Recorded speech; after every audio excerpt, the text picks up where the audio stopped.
الصلاة خير من النوم۔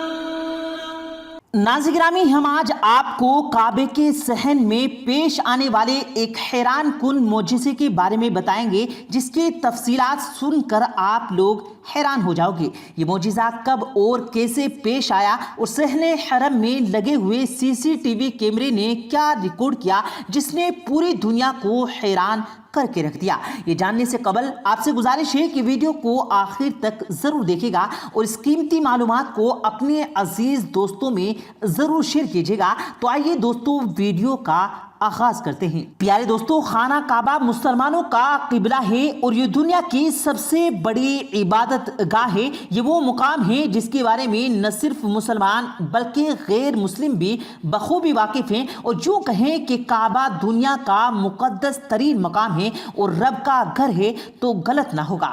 کعبے کی تاریخ نہایت دلچسپ اور حیران کن بھی ہے۔ خانہ کعبہ سعودی عرب میں وادی حجاز میں واقع ہے۔ ہر سال کروڑوں لوگ ادھر کا رخ کرتے ہیں اور طواف کعبہ کرتے ہیں اور اللہ کے حضور سجدہ ریز ہو کر اپنے گناہوں کو بخشوا لیتے ہیں۔ آپ کو یہ جان کر حیرانی ہوگی کہ 24 گھنٹوں میں کوئی بھی وقت ایسا نہیں گزرتا جب یہاں کے لوگ عبادت میں مشغول نہ ہوں۔ کعبہ مقام یعنی قیوب کی شکل میں تعمیر کردہ ہے اور اس کے ارد گرد کا علاقہ جہاں حجاج اور زائرین طواف کرتے ہیں اسے صحن حرم کہا جاتا ہے۔ صحن حرم میں ہر وقت لوگوں کی بڑی تعداد موجود ہوتی ہے جو عبادت کی غرض سے یہاں آتے ہیں، جبکہ خانہ کعبہ کی سیکیورٹی کے حوالے سے سعودی حکام نے صحن حرم کی جنوب CCTV کیمرے بھی نصب کر رکھے ہیں۔ کبھی کبھار ان کیمروں میں ایسے مناظر بھی ریکارڈ ہو جاتے ہیں کہ جن پر یقین کرنا مشکل ہو جاتا ہے۔ ایسی ہی ایک فوٹو جو حال ہی میں سامنے آئی جس نے پوری دنیا کو اپنی طرف متوجہ کر رکھا ہے اور بیشتر افراد اس بارے میں مختلف قسم کی آرائیں بھی پیش کر رہے ہیں۔ ناظرین گرامی، آپ کو بتاتے چلے کہ حال ہی میں کعبے کے CCTV کیمرے میں ایک نورانی مخلوق ریکارڈ کی گئی جو کہ طواف کر رہی تھی، جبکہ اسی دن کعبے سے متاثر کعبے کی چھت پر ایک فرشتہ بھی دیکھنے کا دعویٰ کیا گیا، جس کی متصدق افراد نے گواہی بھی دی۔ سبحان اللہ! اس نورانی مخلوق کے بارے میں بیشتر علماء کا خیال ہے کہ یہ کوئی فرشتہ ہے کہ جو اللہ کے حکم سے کعبے کا طواف کر رہا تھا۔ اسے قدرت کے معجزے سے بھی تشبیہ دی جا رہی ہے۔ یہ کہا جاتا ہے کہ کعبہ محض عیبی اعتبار کے ساتھ ساتھ تاریخی حیثیت کا بھی حامل ہے۔ اگر ابھی ہم خانہ کعبہ کا تصور کریں تو ہمارے ذہن میں کالے رنگ کی ایک ٹیوبک عمارت آتی ہے جو کسوہ یعنی غلاف سے ڈھکی ہوئی ہے اور سونے کے تاروں سے غلاف پر آیات لکھی گئی ہیں۔ مگر کالے رنگ کا غلاف ہمیشہ سے کالا نہیں رہا، بلکہ مختلف زمانوں میں مختلف رنگوں سے ڈھکا گیا، جس میں سرخ، سفید، سبز رنگ شامل ہے۔ فتح مکہ سے پہلے کعبے کی چابیاں بنی شمنان یعنی قبیلے کے پاس تھی۔ فتح مکہ مسلمانوں کی بہت بڑی کامیابی تھی، جس کے بعد یہ چابیاں آقا کریم صلی اللہ علیہ وسلم کو پیش کی گئی تھی۔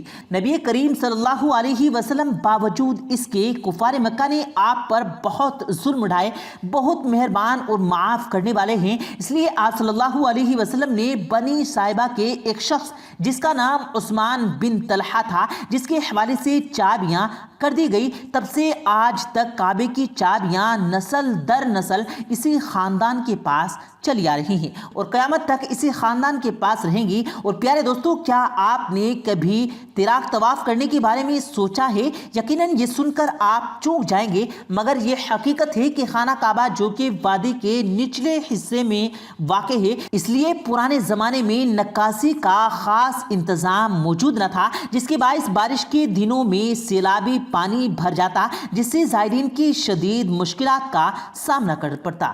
بعد ازاں مزید نکاسیاں آب کے ذریعے سے یہ سلسلہ منقطع ہو گیا۔ دلچسپ بات یہ ہے کہ پانی اس قدر ہوتا کہ لوگ اس میں تیراکی کرتے دکھائی دیتے اور تیر کر طواف بھی کرتے تھے۔ خانہ کعبہ کا دروازہ بہت سے لوگوں نے انٹرنیٹ پر بہت سے لوگوں نے گھر بیٹھے ہی دیکھ رکھا ہے، مگر کیا آپ جانتے ہیں کہ خانہ کعبہ کے پہلے 2 دروازے اور ایک کھڑکی ہوا کرتی تھی اور جو اب بند کر دی گئی؟ یہی نہیں، اسلام سے قبل بھی خانہ کعبہ کو بڑی عزت حاصل تھی۔ یہاں اکثر اکثر میلے لگتے تھے۔ عرب ہر سال حج کے لیے آیا کرتے، لیکن اس وقت خانہ کعبہ کے اندر تقریباً 360 بت رکھے ہوئے تھے۔ ہر قبیلے کا الگ الگ بت تھا۔ اور پیارے دوستو، جب حضرت ابراہیم اور حضرت اسماعیل نے خدا کے حکم سے کعبے کو تعمیر کیا تو اس وقت آمد و رفت کے لیے ایک دروازہ مشرق اور ایک مغرب میں بنایا گیا۔ کیونکہ یہ جگہ نشیب میں ہے اس لیے اکثر اس عمارت کو نقصان پہنچتا رہا۔ بعد ازاں عمارت کو قبیلہ بنی زرہم نے تعمیر کیا جو حضرت اسماعیل علیہ السلام کی سسرال سے ہیں۔ کچھ سالوں بعد مصر و شام کے بادشاہ امفقا نے خانہ کعبہ کی تعمیر کی۔ سن 606 میں کعبے کی عمارت کو نقصان پہنچایا تو قریش نے حضرت ابراہیم علیہ السلام کی بنیادوں پر عصر نو اس کی تعمیر کی، لیکن سرمایہ قیمتی کے باعث شمال کی جانب اندازاً 6 گز جگہ چھوڑ دینی پڑی۔ 64 ہجری یعنی 683 عیسوی میں حضرت عبداللہ بن زبیر نے خانہ کعبہ کی تعمیر کی اور چھوڑی ہوئی جگہ کو عمارت میں لے لیا۔ 693 میں جب حجاج بن یوسف نے مکہ مکرمہ پر حملہ کیا تو حضرت عبداللہ بن زبیر رضی اللہ تعالیٰ عنہ خانہ کعبہ میں مقیم تھے۔ حجاج نے کعبے پر منزلی کو سے پتھر برسائے اور پھر آگ لگا دی، جس سے خانہ کعبہ کی دیواریں پھٹ گئی اور حجر اسود کے 3 ٹکڑے ہو گئی۔ 11ویں صدی میں سیلاب سے پھر عمارت کو نقصان پہنچا تو ترکی سلام بن مراد نے 1014 میں قریش والی بنیادوں پر تعمیر کیا۔ 1981 میں چند سرپسندوں نے کعبۃ اللہ پر قبضہ کر لیا تھا، تاہم اسے جلدی سعودی سیکورٹی فورسز نے واہ گزار کرا دیا۔ پھر پیارے دوستو، آپ کی معلومات کے لیے بتاتے چلیں کہ خانہ کعبہ کی شکل مقابل ہے، اس لیے اس کو کعبہ یعنی 4 کونوں والی عمارت کہا جاتا ہے۔ شمالی دیوار میں ایک دروازہ ہے، پچھلی دیوار 40 فٹ اونچی ہے، باقی 2 دیواریں 35 فٹ اونچی ہیں۔ کعبہ بھورے رنگ کے پتھروں کا بنا ہوا، مغربی رکن کو شامی، جنوبی رکن کو رکن یمانی اور مشرقی رکن کو اسود کہتے ہیں۔ خانہ کعبہ کی 4 دیواری غلاف کعبہ سے ڈھکی رہتی ہیں۔ یہ غلاف ہر سال مصر سے آتا ہے اور 1964 میں پاکستان سے گیا تھا اور 25 اور 28 ذی القعدہ کو پرانا غلاف اتار دیا جاتا ہے اور ایک سفید احرام اس پر ڈال دیا جاتا ہے اور پھر اس پر نیا غلاف ڈال دیا جاتا ہے اور احرام اتار لیا جاتا ہے۔